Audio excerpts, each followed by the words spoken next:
Assalomu alaykum hurmatli fermerlar. Mana TTZ va 28 traktorini 76 sxemaga moslashish uchun birinchi mana shu valdan mana 14 sm bu yoqqa cho'ziladi.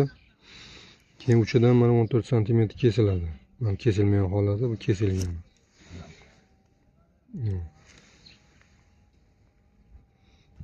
Keyin mana bu turbadan ham 14 sm kesiladi bu yoqdan. Keyin mana bu shponga joyi bu yoqqa kengaytiriladi oxirigacha. Shu bilan bu tayyor bo'ladi. Bu yoqda traktorning o'zida ham nimani ko'jug'ini kesish kerak bo'ladi. Mana shu yerdan 14 sm kesib olinadi. Mana shu holatga keladi bu.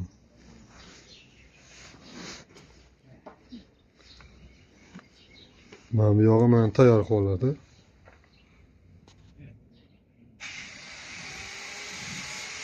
Shular zavodskiy bo'ladi.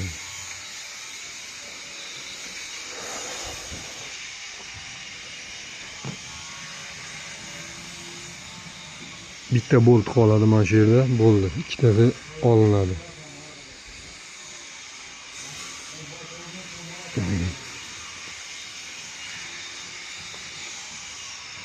Keyin mana bu yerda ikkita teshik bor, rezva joyi. Shu yerga temir qo'yiladi. Mana bu yoqda mana shu yerda keyin bolt tortiladi, ushlab turadi. Mana shu yerdan teshik qilib mana shu yerga svarka qilinadi o'sha joyi.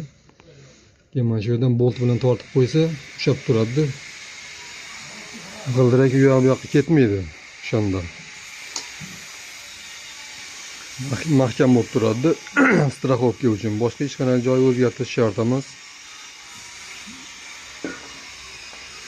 O'shanda точный 152 sm bo'ladi. 152 sm orasi. O'shanda 76 qo'sh qatorga ham, yakka qatorga ham tushadi. Bundan tashqari mana 4 g'ildirakli traktor.